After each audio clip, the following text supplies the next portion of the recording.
Alex here at Movements for Life. Here we go, gonna bring some movement morsels your way. We're gonna do 2 exercises for a warm-up just to kind of grease you up a little bit and get you ready. All right, first one's a little hip and core centric. It's gonna be consisting of a side lunge with a T rotation. So it'll look something like this. My feet are starting together. I'm gonna go side lunge right. I'm gonna reach down with my opposite arm and reach up with my right arm. All right, so nice, smooth, alternating pattern. For time purposes, I'm going to condense my repetitions. What you want to look to do is get 20 total or 10 to each side. All right, so side lunge obviously is going to be getting a ton of groin on the straight leg.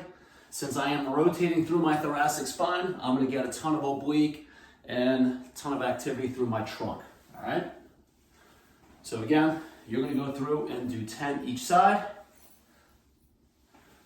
From there, let's get you on ground with a nice climber to kick. So the climber element of it is I'm just going to do a sagittal plane climber. So my knee's going to be reaching in between both elbows.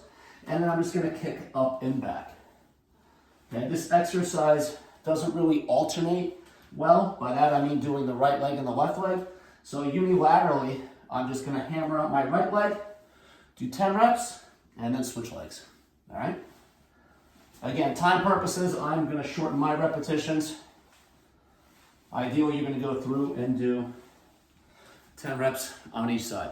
All right? Ton of abdominals, got a nice upper body push. As your hips kick up, obviously, you're going to get a ton of hamstring. All right, so let's get into your first block of 4. So we're going to have an energy system variation, which is going to be a jumping jack, doing a lunge jump for lower body. I'm going to use my band system over there for a step with a push and then a stability ball rollout. All right, I'll throw out some quick modifiers depending on what kind of equipment you may or may not have. All right, so first jumping jack, it's a little weird. It's an in-sync twisting one. So imagine you're holding onto a ball. So hands are in front of you. And from here, I'm going to be doing what looks like a twisting squat jump. All right, it's an in-sync jumping jack designed to get your heart rate up. So the more muscles that we involve into the movement equation, the higher the caloric burn. All right, so it's just a nice quick jumping jack. Do 20 total, so you get 10 rotations to each side. All right, lower body exercise number 1. This is a lunge jump to a hold. So I have my right leg fixed in front. I'm gonna fold up into a lunge. I'm simply gonna jump up and I'm gonna pause and hold at the bottom. So I'm really emphasizing the absorption at the bottom. All right, nice and easy. With your hands, if you need them out for balance, you can. If you want to put them on your hips, if you want to put them in your nostrils, whatever. Do 10, and then switch legs. All right, again, very, very absorbing type of lunge jump.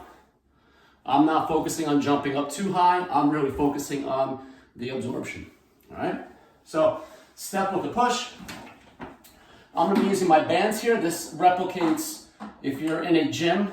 You can think of using a cable cross. This is a perfect variation too, or supplement. If you don't have access to something like this, if you're doing this in your home, you can just simply do push-ups, or if you have weights, you can do a chest press. All right, but this is going to be a step with a push. I have the band anchored at about shoulder height, give or take, chest height. So I'm going to step out, push, and I'm going to alternate my legs. All right, so arms are pressing bilaterally. Ton of chest, ton of push. Go through, do 20 total or 10 on each leg. All right, my scaps, I'm really focusing on pinching here, so I'm getting a nice stretch through my chest and shoulders. As I step out in front, I'm really reaching and having the opposite take place. The shoulder blades are spreading apart. All right, 20 reps. Last but not least, this is the core exercise for the first group of 4 exercises. So this is a prone rollout. So I'm just going plank position on the ball. Belly button nice and high, hip tuck. And now from here, slow and controlled, I'm just rolling the ball away from me and maintaining my trunk posture.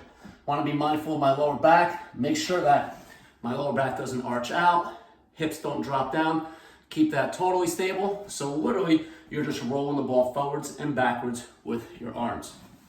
All right, so that's your first 4 exercises. That was 1 round.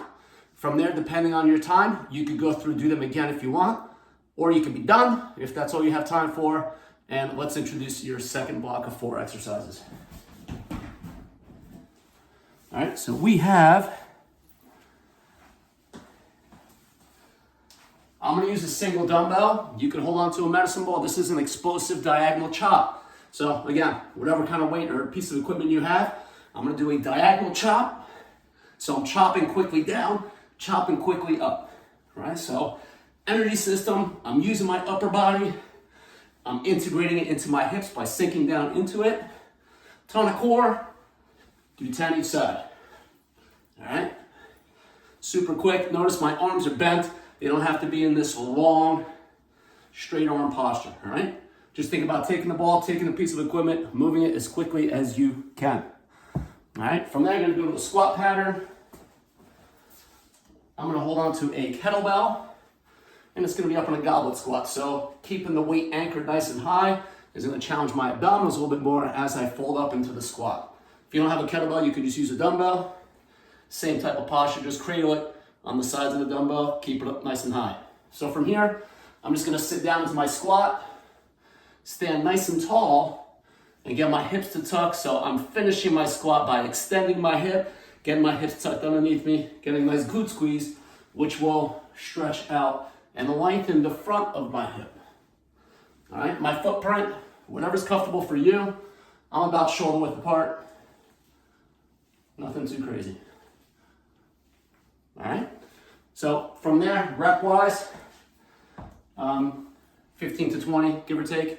All right, the entire range for all of these is like 12 to 20 repetitions, depending on what kind of weight you're using and your abilities. If you want to go a little heavier and bring the reps closer to 12, you certainly can do that. All depends on you. All right, from there, upper body. I'm gonna use a TRX here for a row. If you don't have a TRX and you have access to cables in the gym, you can just do the same thing with the bands. And you can just do a high row variation, okay? Facing the cable stack.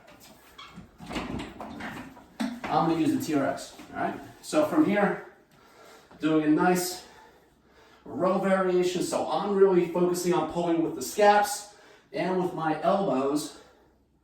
The hands are simply just kind of hooks holding onto those handles, all right? So I'm in this nice reverse plank position, so my body's nice and straight in line.